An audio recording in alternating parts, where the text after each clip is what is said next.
Okay. So welcome to our today's class. Today is chemistry. The topic is balancing chemical equation. So first of all, let's understand what a chemical equation is. By definition, chemical equation is a shorthand information of a chemical reaction. Chemical equation is made up of two parts, reactants and products. The reactant are the particles that are reacted, and the product is the new substances formed from the reaction of the reactants.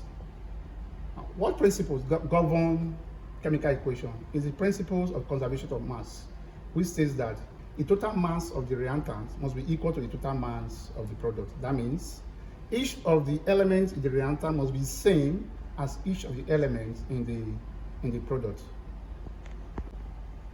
Each of the elements in the reactant must be equal to each element in the product. That is the principle of conservation of mass. This is in mathematical terms, it says that sum of mass of reactant is equals to sum mass of product. So let's take, for instance, we have a reaction between sodium carbonate and ACl to give us sodium chloride plus H2O plus carbon dioxide. So to balance this equation, I need to consider the total mass I have in the reactant and the total mass I have in the product. So who are those present in the reactant? Let's rewrite the equation so that let's balance it. We're having Na2CO3 plus ACl to give us sodium chloride plus H2O plus CO2. Don't forget the principle that governs balancing chemical equation.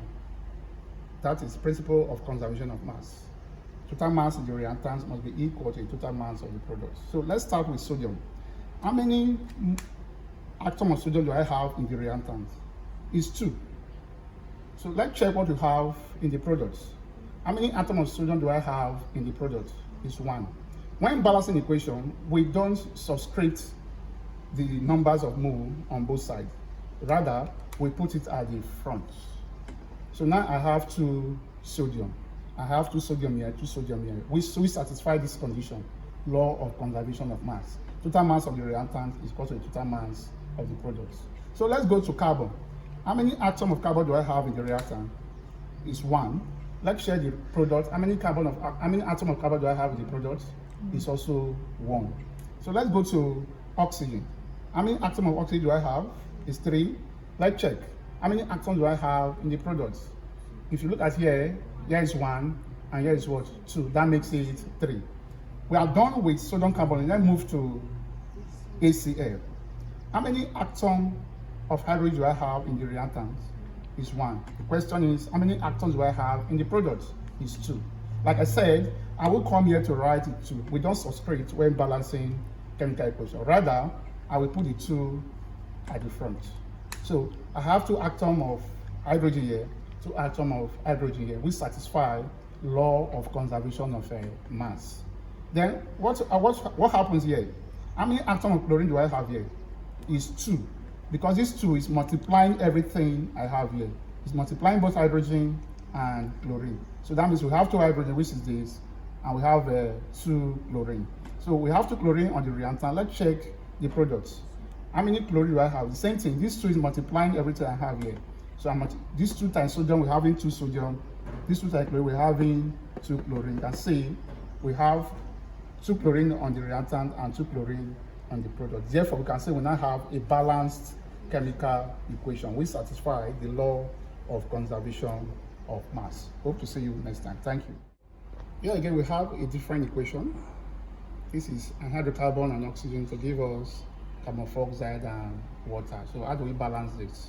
Like I said, in balancing chemical equation, you follow the principles of conservation of mass. The total mass you have in the reactants must be equal to the total mass you have in the products. So by doing so, you need to consider each individual atom you have in each compound or element.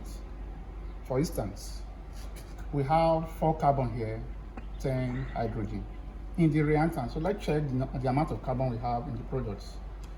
Here we have 1 carbon and 2 hydrogen. So we need to balance both the carbon and the hydrogen because there's deficit. Like I said earlier, we follow the principles of conservation of mass. Total mass of the reactant must be equal to the total mass of the product. So from the equation, the mass of carbon in the reactant is not equal to the mass of carbon in the product. For that reason, we need to balance it. So how many atoms of carbon do we have in the reactant? It's 4. So let's check the product. How many carbon atoms do we have in the product? It's 1. So how do we correct that? I will not subscript it by writing 4. You don't subscript where balancing chemical equation. Rather, I will put the 4 at the front. So I cannot agree that the carbon is now balanced. We have 4 carbon. So let's look at hydrogen. How many atoms of hydrogen do I have in the reactant? It's 10. Let's check the product. How many atoms of hydrogen do I have in the product? It's 2. How do I correct that?